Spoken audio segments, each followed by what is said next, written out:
des images qui paraissent hors du temps. Pensez que c'est une image de 1545. On ne connaît rien de semblable à l'époque. C'est quelqu'un qui a 25 ans, qui fait quelque chose d'une audace incroyable.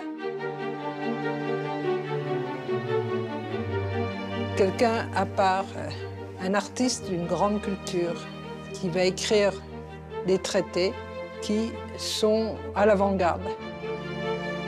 Francisco de Olanda rifletterà per la prima volta su questa convinzione che l'idea fosse qualche cosa proveniente dalla divinità. Il croit qu'il y a une inspiration divine dans l'acte de création.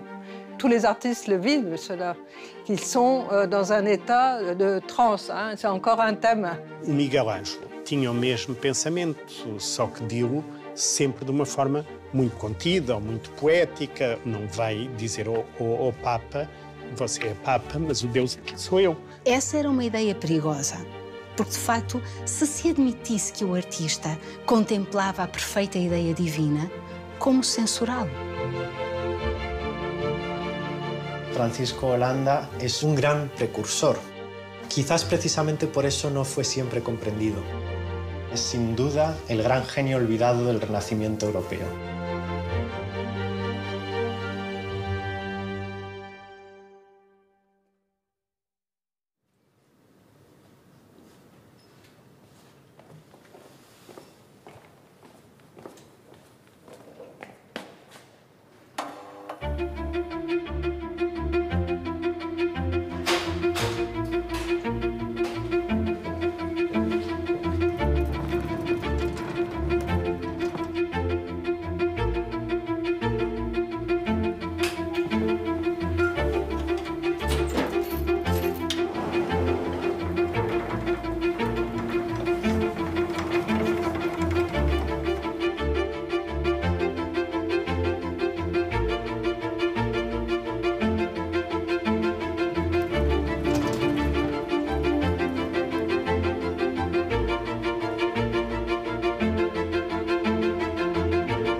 Observar a obra do Holanda é observar um observador privilegiado do século XVI. O Francisco de Holanda é uma figura que nasce no reinado de Dom Manuel, ou seja, 1517, e morre já durante o período dos Filipes. Isto quer dizer que é uma figura que perpassa praticamente o século XVI português, sendo que o século XVI é um daqueles séculos em que se dá uma aceleração completa da história. O mundo conhecido no início do século não é o mundo conhecido no fim da vida de Francisco de Holanda.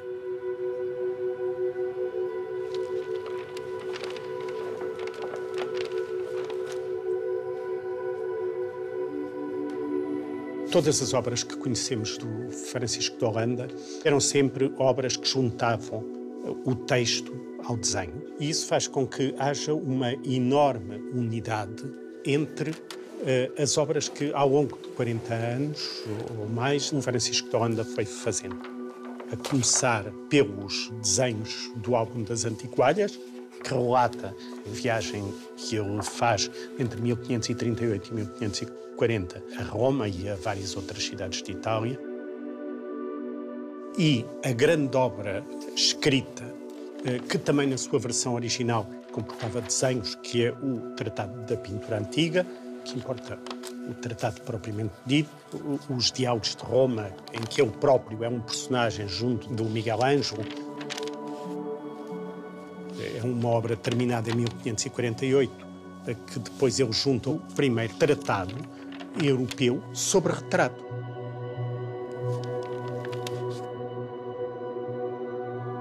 Até às obras finais, terminadas em 1571, o da Fábrica que Falece à Sociedade de Lisboa e Tratado da Ciência do Desenho.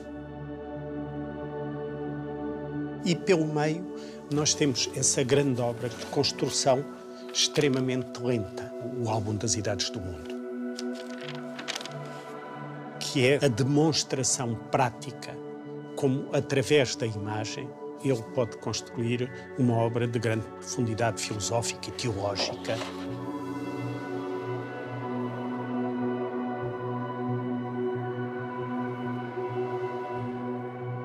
Pour comprendre Francisco de Holanda, il faut raconter son histoire personnelle. Un artiste portugais qui s'appelle de Holanda, c'est déjà quelque chose de curieux. De Holanda, tout simplement parce que son père, António de Holanda, venait des Pays-Bas.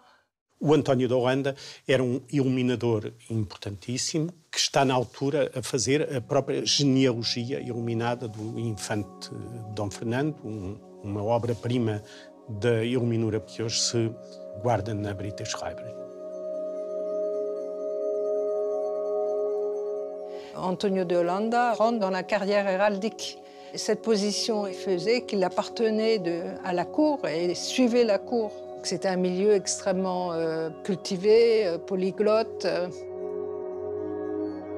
Et donc, ses fils eurent droit à recevoir la meilleure formation à côté des enfants. Francisco de Holanda foi basicamente cortesão, homem de corte.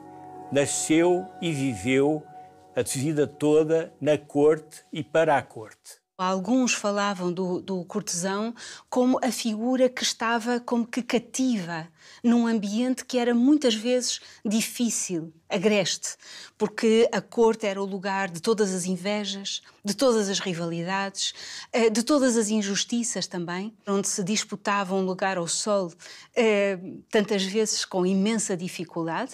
Por outro lado, o Libro del Cortegiano, de Baltasar Castiglione, publicado em 1528, foi uma obra que muito depressa se tornou um best-seller da época. Castiglione diz que o cortesão é, em última análise, institutor del príncipe. Isto é, ele é um mestre do príncipe. Deve ser aquele que é capaz de guiar o príncipe na estrada da virtude. Toda a sociedade do século XVI está ainda mais alicerçada nas estratégias familiares do que nas estratégias individuais. O Francisco de Holanda começa a carreira pela casa do Dom Fernando. O pai dele já estava a trabalhar para o Dom Fernando. Ele passa para a casa do infante Dom Afonso na altura em que o Dom Afonso é bispo de Évora e o Holanda tem a oficina em Évora e a corte está em Évora. Ele depois é suportado maioritariamente pela Dona Catarina. É na casa da Dona Catarina que se vão concentrar as carreiras da família do Holanda, tanto dos irmãos como das irmãs, que são moças de câmara. Portugal, como uma das mais antigas monarquias da Europa, tinha uma corte bem estruturada, bem formada, à volta do rei, e no fundo de cada um dos grandes senhores, cada um deles tinha a sua corte.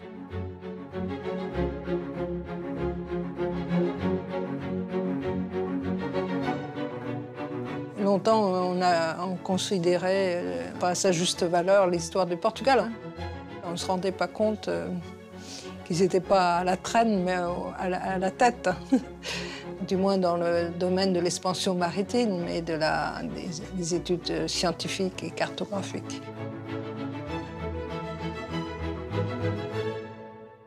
Probablemente a nivel de expansión global, en ese momento, tanto España como Portugal estaban parejos. En la cristiandad se reconocía cierta primacía a don Carlos V debido a que era el emperador, con lo cual era la cabeza política de la cristiandad. No obstante, Portugal había hecho importantísimos avances en sus viajes de exploración de África y de Asia.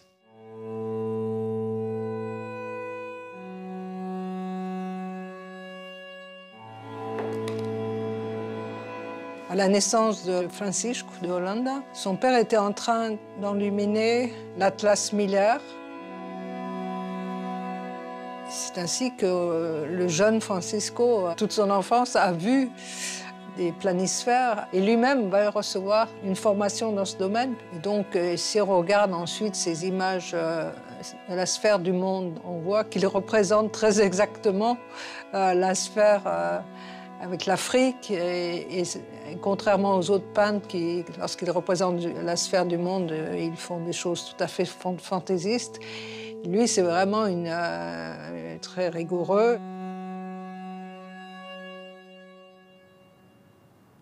Quando Holanda, ainda muito jovem, um moço que na altura teria 17 anos, passa da casa do infante Dom Fernando para a casa do infante Dom Afonso, aí em Évora, Francisco de Holanda toma contacto com alguns dos principais humanistas.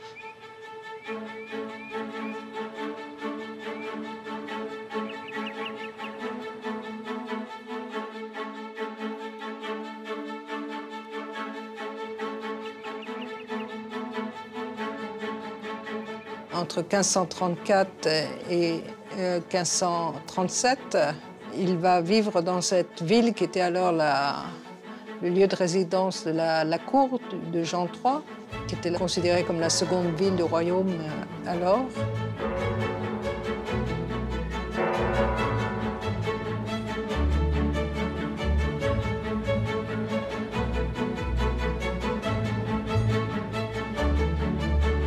Et il va recevoir une formation avec les meilleurs humanistes du temps, et en particulier avec André Dresande.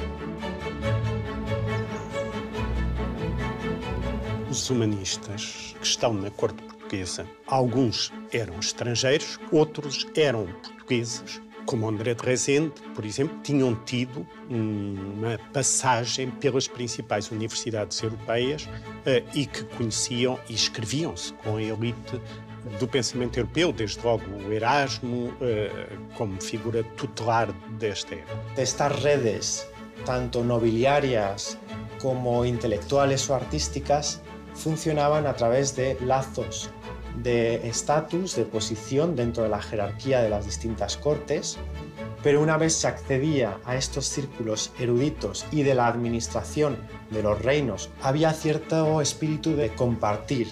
Sería como una especie de prefiguración del europeísmo. El mundo estaba más conectado de lo que pensamos.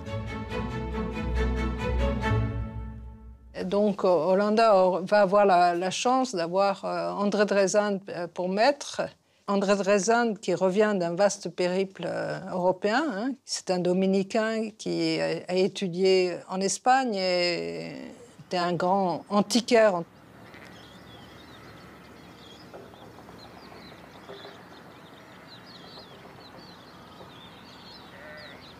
Ser um antiquarista significava, no século XVI, inspirar-se na Antiguidade Clássica, ou seja, na época grega, na época romana. Um antiquarista não apenas tentava ler as obras da época clássica, Virgílio, Horácio e também os gregos, Homero, Aristóteles, etc., mas também o antiquarista pretendia conhecer pessoalmente, tanto quanto possível, os vestígios materiais desse passado que ainda subsistissem nas suas terras.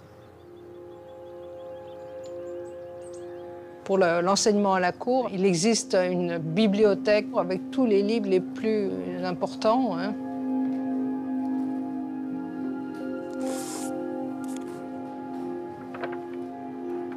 On trouve beaucoup de ces livres annotés de la main d'André Dresande qui ont servi pour son enseignement. Ce qui est assez extraordinaire, encore de retrouver tous ces livres dans la Bibliothèque nationale. Et Holanda a étudié dans ces livres. Il a lu tous les classiques.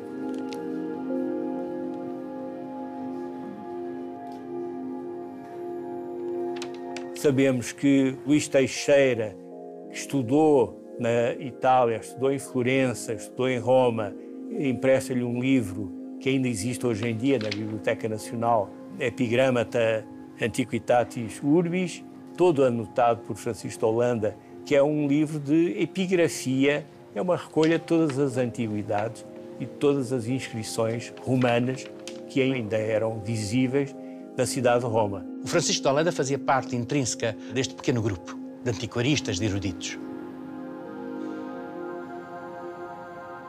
E um dia Holanda descobriu na igreja de Santos o Velho, já fora dos muros da cidade, uma inscrição romana que não vinha em lado nenhum dos manuscritos conhecidos na época, ou seja, designadamente seu mestre André Dresende não conhecia. E então o jovem Holanda, o moço Holanda, como lhe chamava por vezes o Rezende, disse ao mestre: venha cá, descobri uma nova inscrição romana que o mestre não conhece.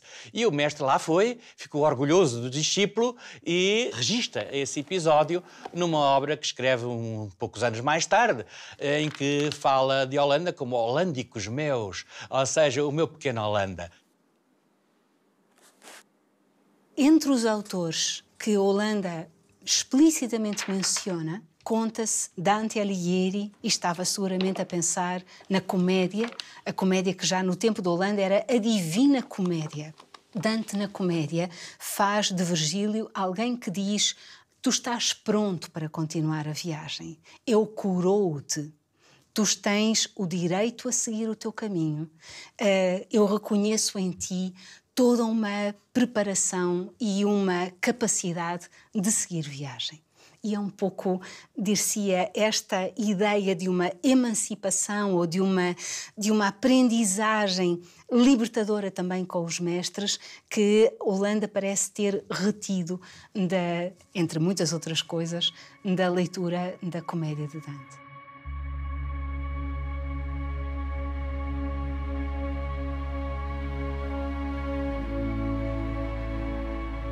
Francisco de Holanda part pour l'Italie en janvier 1538 dans la suite de Dom Pedro de Mascarenhas, l'ambassadeur qui va rejoindre le pape Paul III.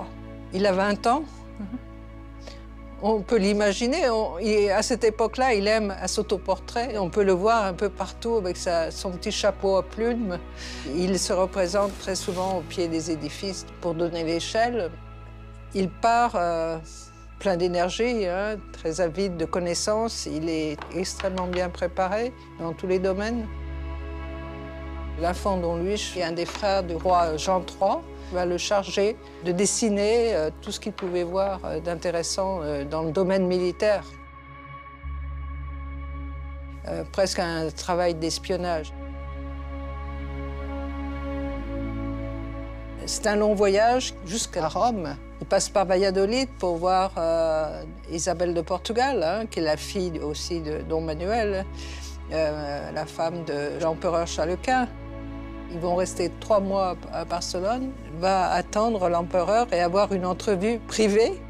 Ils vont traverser la France et il va voir à Narbonne sa première grande peinture italienne, la résurrection de Lazare, un énorme tableau qui est dans la cathédrale de Narbonne.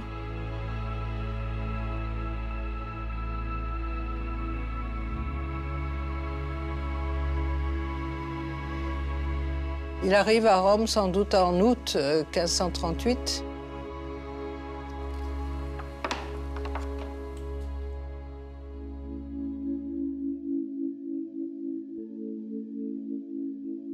A ida a Roma é obrigatória. Ele deve ter conversado com Dom Miguel da Silva, que tinha uma grande experiência de Roma, tinha sido embaixador do rei Dom Manuel durant 15 anos em Roma. On peut retrouver dans les archives à Rome plusieurs lettres de Dom Miguel da Silva à Blosio Palladio, le secrétaire du pape. Et ensuite, à Rome, Blosio Palladio va être une sorte de protecteur pour Francisco de Holanda, qui va lui ouvrir toutes les portes, dont le cénacle de Vittoria Colonna, commencé par Michel-Ange, hein, mais d'autres comme le grand enlumineur Giulio Clovio, Sebastiano del Piombo, Perino del Vaga, l'architecte et ingénieur Antonio da San Gallo Giovanni. Roma prima di tutto è il centro della cristianità in quel tempo e nello stesso tempo Roma è la capitale dell'antico, dell'antichità. L'azione dei papi fa di Roma un centro sempre più importante, tanto che a Roma si radunano umanisti, artisti. La città supera Firenze in qualche modo in questo rinnovamento e l'antico diventa veramente qualche cosa con il quale confrontarsi e che stimola il superamento. Temos que ver que a Europa, no final do Renascimento, é uma época terrível traumática. O mundo cristão está profundamente ferido com o levantamento da Reforma, em que há guerras, conflitos, mortandades que depauperam o continente e criam um clima de profunda instabilidade que leva a um redescobrimento profundo da utopia da antiguidade. A umidade de ouro greco-romana, onde o artista era respeitado como tal, em que havia, portanto, um conjunto de postulados que tornavam o homem melhor. Daí que ética e estética andam a par na perspectiva do humanismo cristão e têm um eco profundo do próprio Holanda.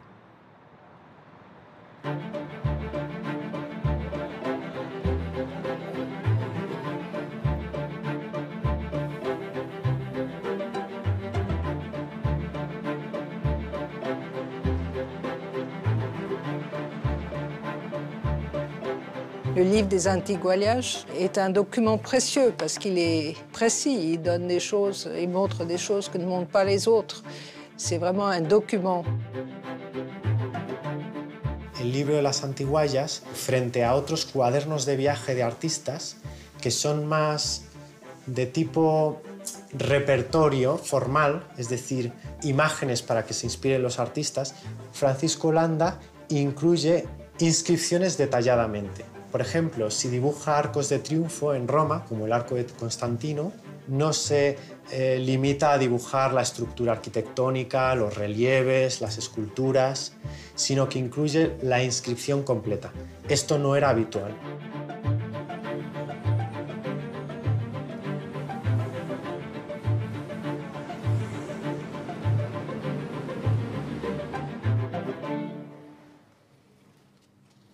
El cuaderno de las Antiguallas nos está ofreciendo un paisaje cultural completo de muchos de los intereses de cualquier intelectual de la época que debía conocer en Italia. Para un espectador del siglo XXI, la presencia de moda en un libro teóricamente sobre antigüedades puede resultar sorprendente. Pero en el siglo XVI, cuando existía un intento por el conocimiento global y misceláneo, ese conocimiento humanístico en ese mundo de descubrimientos y de fascinación ante el otro, ante el diferente a mí, es fundamental tener en cuenta esa curiosidad y esto es lo que explicaría la inclusión de esos elementos de moda en el cuaderno de las Antiguallas. A cena noturna do Castelo Sant'Angelo em Roma, que é uma perfeita obra-prima. Dá-nos desenhos tão fiéis, tão perfeitos, que muitas vezes os historiadores da arte hoje em dia, quando querem estudar o estado em que a peça estava no século XVI, quase todas essas peças romanas sofreram restauros, foram readaptadas, caíram, partiu-se um braço, vão buscar a imagem do Francisco de Holanda.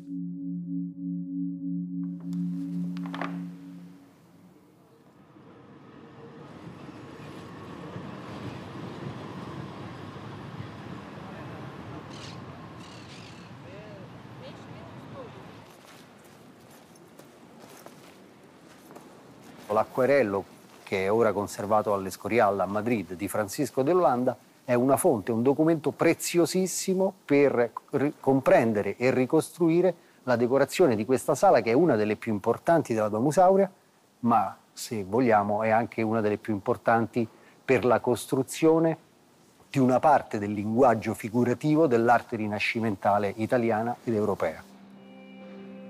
We are in room 80, known as the Room of the Golden Vault. Today, like the other rooms, it is underground, but its gilded stucco cornices tell us of the luxury and splendor that the room would have had at the time of Nero. La Domus Aurea, al tempo di Nerone, dopo l'incendio del 64 d.C., era una residenza enorme, gigantesca, qualcosa che non si era mai visto a Roma. Copriva una superficie di circa 80 ettari, quindi dopo la sua morte la dinastia che seguì diedero vita al processo inverso, cioè quello di restituzione all'uso pubblico dello spazio che Nerone aveva occupato. E quindi tutta la Domus Aurea fu progressivamente distrutta, sepolta, sostituita da altre costruzioni. Alla fine del XV secolo, siamo negli anni 80 del 1400, prima casualmente, poi volontariamente una serie di persone, di personaggi entrano all'interno di questi ambienti.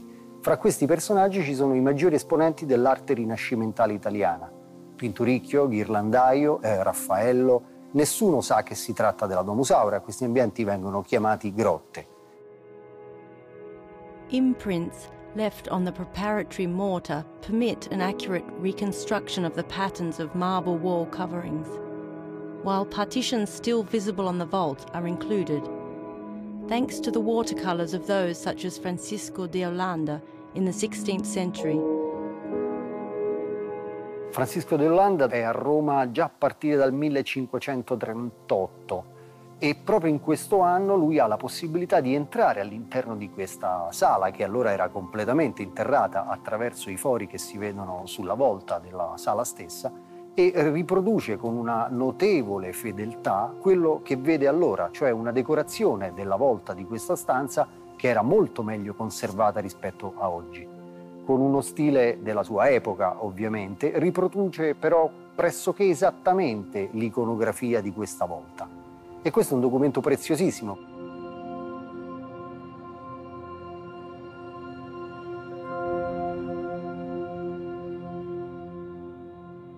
Et Holanda retourne à Lisbonne. Il va passer dans la maison du roi, Jean III, comme escudero fidalgo. Ce qui est donc, il a monté en grade en quelque sorte. Et c'est la période dorée de la vie de Francisco de Holanda. Il a des protecteurs, il est écouté, il est au sommet de sa créativité.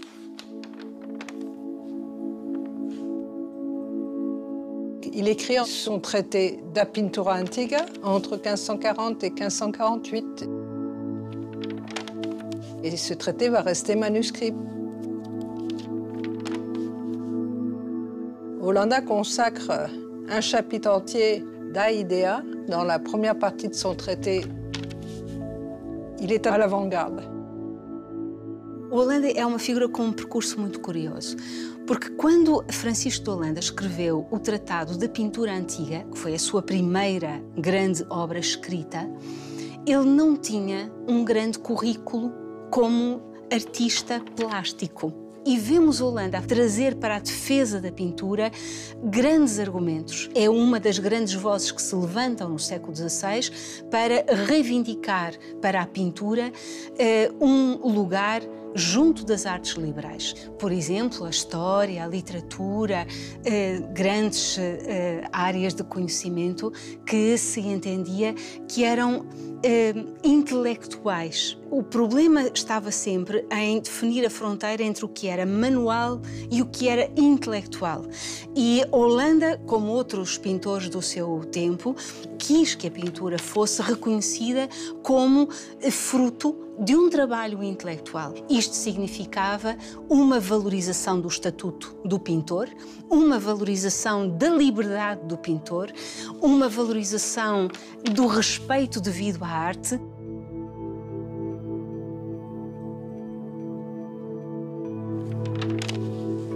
Como diz o próprio, a pintura é uma declaração visível do pensamento.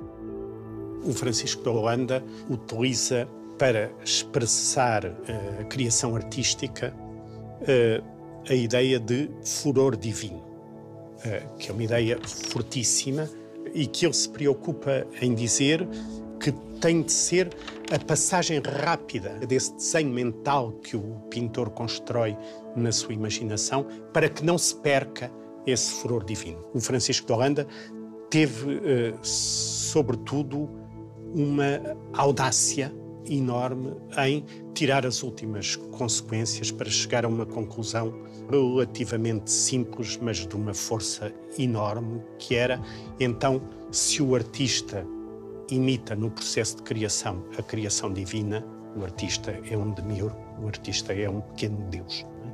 O Miguel Ângelo tinha o mesmo pensamento, só que dilo sempre de uma forma muito contida ou muito poética. Não vai dizer ao Papa, você é Papa, mas o Deus aqui sou eu.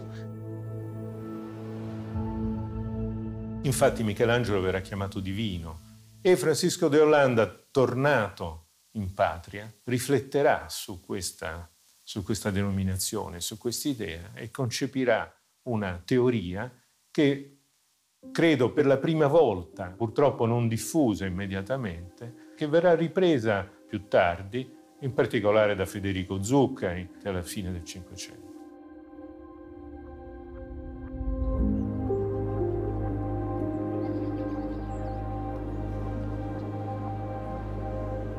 Federico Zuccaro, qui travaillait à l'Escorial pour Philippe II, à peindre le grand rétable de la basilique. Et tout d'un coup, il écrit dans une lettre, il emploie le mot idea qu'il n'avait jamais employé. Francisco de Holanda já tinha morrido. Ora, é muito provável que no Escorial estivesse, desde 1570, o Tratado de Pintura Antiga, traduzido por Manuel Diniz, pintor português que também trabalhou no Escorial. Es probable que los textos de Francisco Holanda fuesen conocidos por Federico Zuccaro, que venía con todo el prestigio de Italia. Et donc je pense que durant ces longues soirées à l'Escorial où il n'y avait rien à faire, il a lu le traité de Holanda. Et ensuite, à la fin du XVIe siècle, il va écrire à son tour un traité célèbre, Idea de la Pintura. Il a lu le traité de Holanda. Enfin, c'est ma conviction. Francisco de Holanda a été en quelque sorte dépossédé de sa nouveauté.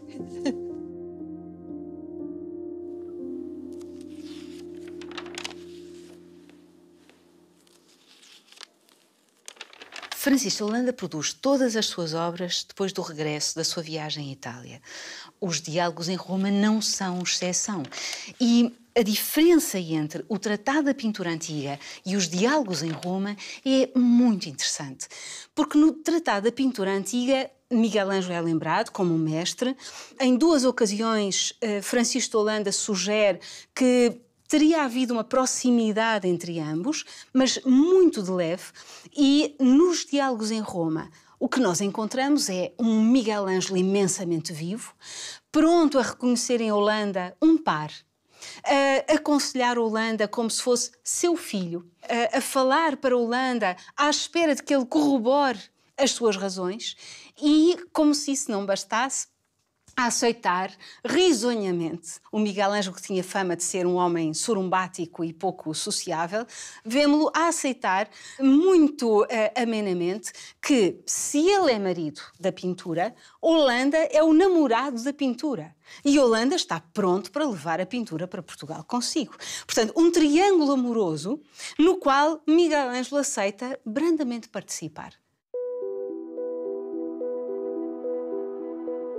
Questo incontro di cui Francisco de Holanda narra nei suoi dialoghi è un incontro singolare che vede, diciamo, che può avvenire con quelle presenze perché è Vittoria Colonna, colei che raduna queste persone e naturalmente dà accesso, fa sì che Michelangelo sia presente, cosa anch'essa piuttosto rara, che io credo sia stata possibile, cioè che fosse veramente avvenuta. Abbiamo poi una lettera più tarda dal Portogallo nel 1553 di Francisco de Holanda che scrive addirittura a Michelangelo in termini, diciamo, amichevoli, che quindi in qualche modo testimoniano della realtà dei loro incontri.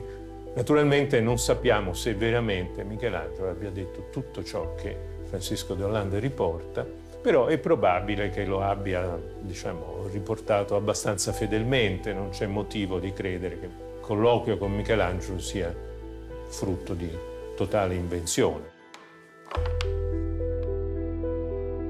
Il y a eu beaucoup de discussions sur l'authenticité de ces dialogues. C'était des discussions sans fin. Ce qui est sûr, c'est que le cadre des rencontres existe historiquement. C'est vraiment un moment dans l'histoire de Rome. Et Holanda suit tout ça, et il y a Michel-Ange qui arrive, il prend la parole. Holanda lui fait dire quelquefois des choses peut-être qui n'est pas de lui, mais il en profite pour lui faire dire des choses, faire passer des idées, et il dialogue avec lui.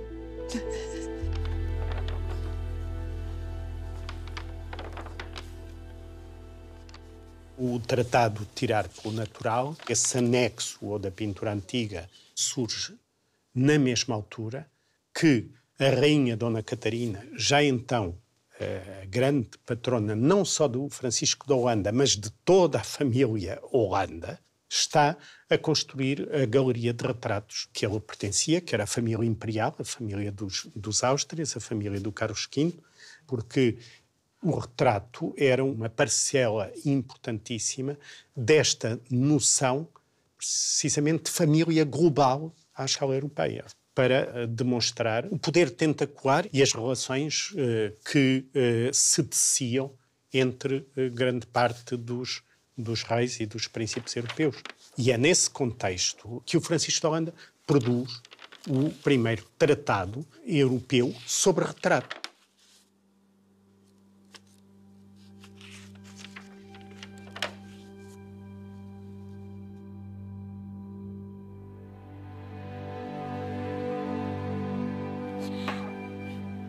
En août 1545, Francisco de Holanda commence sa semaine de la création du monde par cette image déroutante.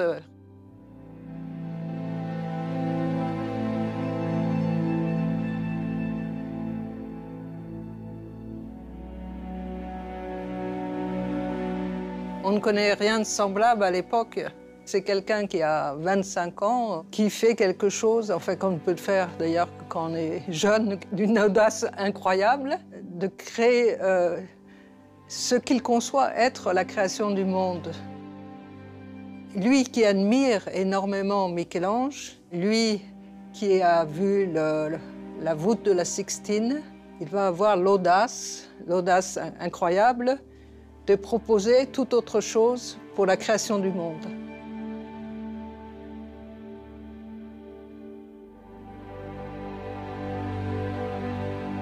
À commencer par cette image géométrique, c'est la Trinité en action dans la création du monde.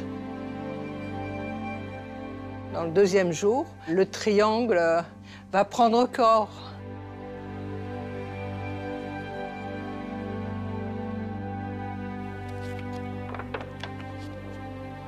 Ces premières images, qui sont quelque chose d'incommensurable, faut les voir ensemble.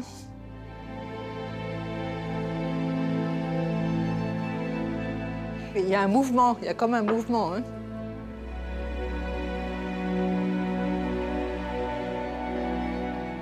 Il y a toute une série d'allusions savantes, mais on peut la voir aussi simplement dans sa beauté.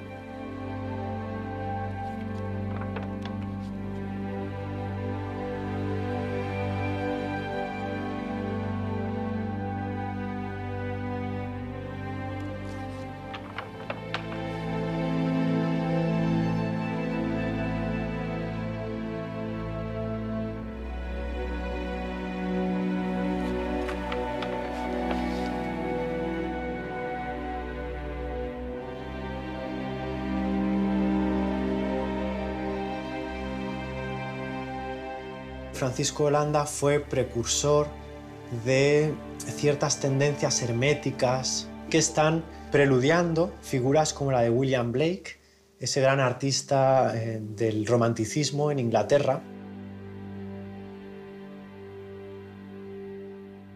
Probablemente William Blake nunca conoció la obra de Francisco Holanda, si bien hay que decir que existen muchas similitudes entre ambos. Ambos artistas, tanto Blake como Holanda, son enamorados de Miguel Ángel.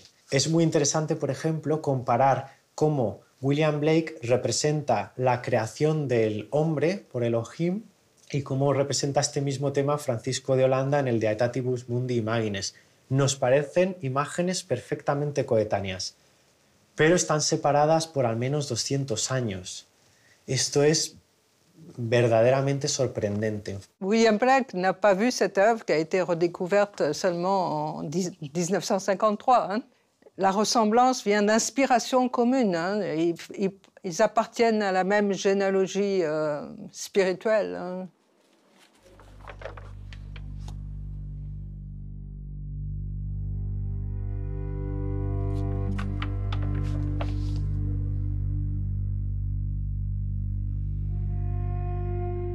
Francisco de Holanda sofre um trauma com a reviravolta que a sociedade e que a cultura europeia sofre a partir de meados do século XVI, 1550, 60, com o Concílio de Trento, com a chamada Contra-Reforma, portanto, movimento dentro da Igreja Católica, que é a resposta à Reforma Protestante.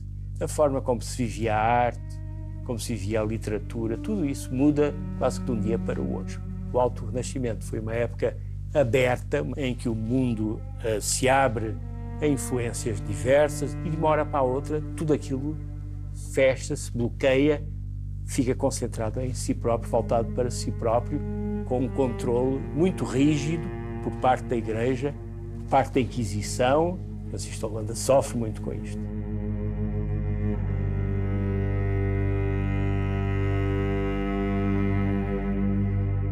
Après la mort du roi Don Jean III en 1557, les choses vont changer.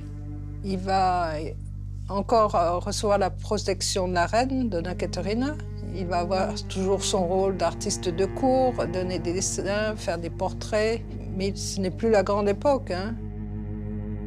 Dom Sebastião atinge a maioridade, aos 14 anos, e assume o poder.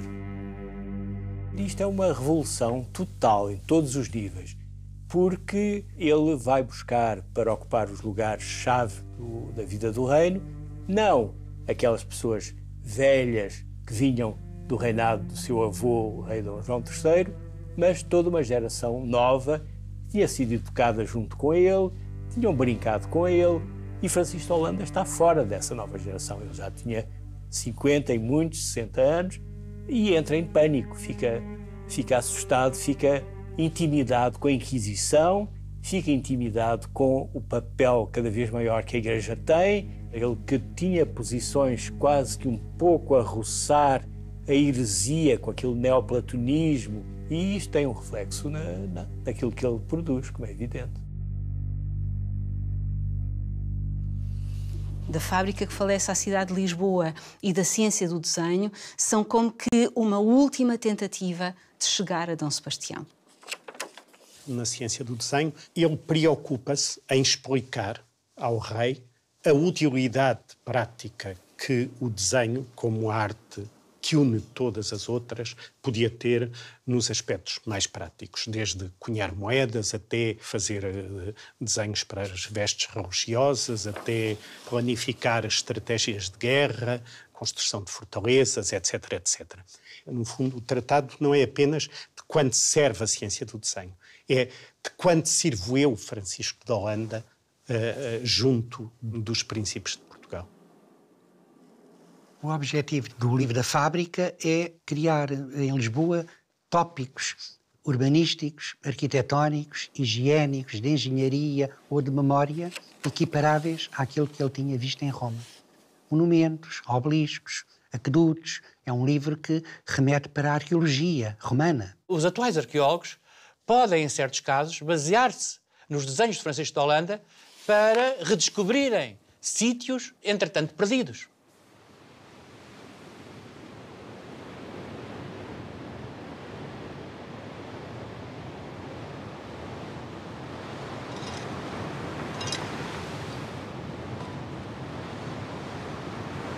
É o que aconteceu com a equipa do Museu Arqueológico de São Miguel de Odrinhas, que se baseou em grande parte no desenho do Francisco de Holanda para redescobrir, em 2007, o santuário consagrado ao Sol e à Lua.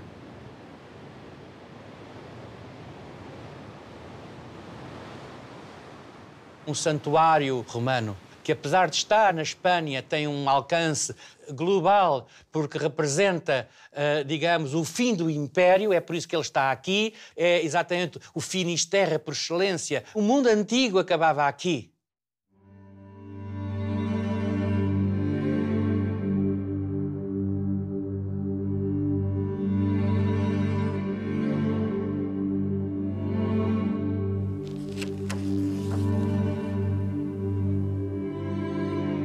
Da ciência do desenho e depois da fábrica que falece à cidade de Lisboa, são as únicas duas obras, a obra dupla que sabemos que foi para publicação, porque conhecemos a censura do padre Bartolomeu Ferreira, o mesmo censor, curiosamente, que foi encarregue de fazer a censura dos Lusíadas, do Luís de Camões. A preocupação de Frei Bartolomeu Ferreira incide precisamente em quê? No entusiasmo com que Holanda falava, que o artista começa por contemplar a perfeita ideia divina. Frei Bartolomeu Ferreira entendeu que essa era uma ideia perigosa, porque, de facto, se admitisse que o artista contemplava a perfeita ideia divina, como censurá-lo? E Frei Bartolomeu apressa-se a dizer que, para estar bem definida a pintura, se há de dizer que é um trabalho feito racionalmente, natural, diz Frei Bartolomeu Ferreira, e não sobrenatural. Dom Sebastião não terá ficado impressionado com estas obras e não terá reagido a estes trabalhos, a estas iniciativas de Francisco de Holanda, e em 1573 temos documentação, cartas, que nos mostra Holanda praticamente a fazer as malas para ir embora. Portanto, neste tempo vemos Holanda a balançar, a oscilar entre Portugal e Espanha, à espera de alguém que reconhecesse o seu talento.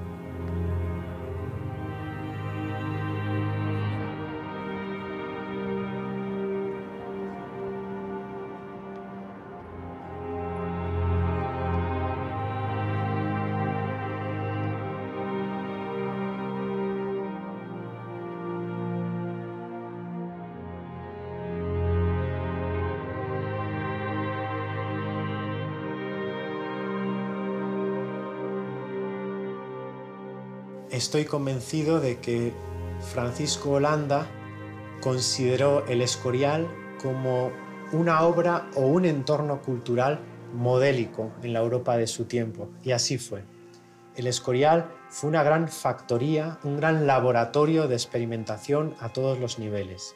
Y a Francisco Holanda le habría gustado, sobre todo, dar un lenguaje visual a ese proyecto político y cultural, expansionista y universalista que fue el Escorial. Pero Francisco Holanda, de nuevo, no tiene éxito en esta aproximación porque, para el gusto de Felipe II, que estaba en la línea absolutamente de la Contrarreforma, Francisco Holanda no resultaba una figura adecuada debido a su marcadísimo neoplatonismo.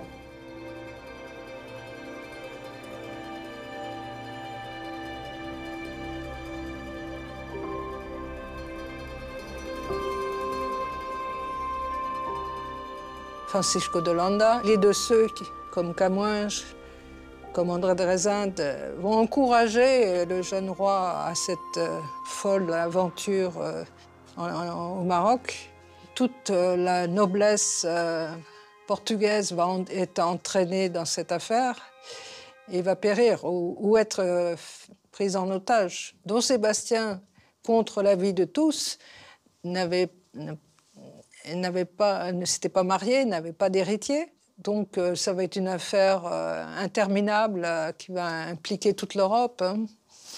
Qui peut succeder a Dom Sebastião? Quando Filipe II de Espanha entra com os seus exércitos pelo país adentro, Francisco de Holanda fica um pouco aflito, sem saber o que lhe vai acontecer, só que o rei Dom Filipe II, Filipe I de Portugal, a partir de 1580, tem uma atitude de apaziguamento, publica aquilo que se chama o perdão geral.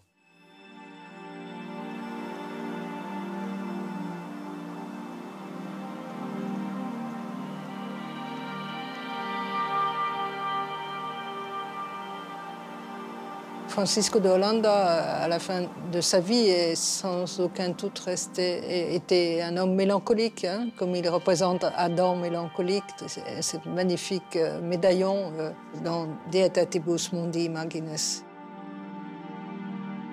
O Holanda que escreve o Tratado da Pintura Antiga, o Holanda que escreve os Diálogos em Roma, é alguém com 30 anos ainda, que parece acreditar que há muito para conquistar. O Holanda que escreve da ciência do desenho, Holanda que escreve da fábrica que falece à cidade de Lisboa. É um Holanda que sofre terrivelmente porque a corte o abandonou. Ele diz: eu sou um homem inútil, vivo entre o mato e o monte.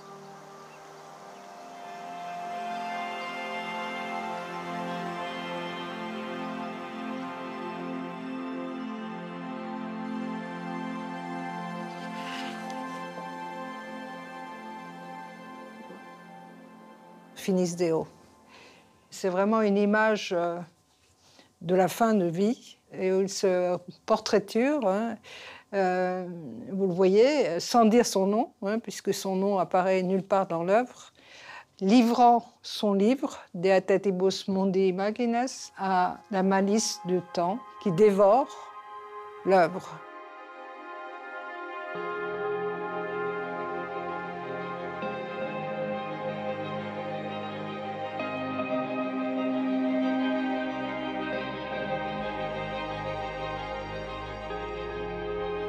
No último díptico, o sepulcro de Hermes e Afrodite, junto ao anjo da guarda, coloca-nos perante a ideia da decadência do humano e da grandeza do divino.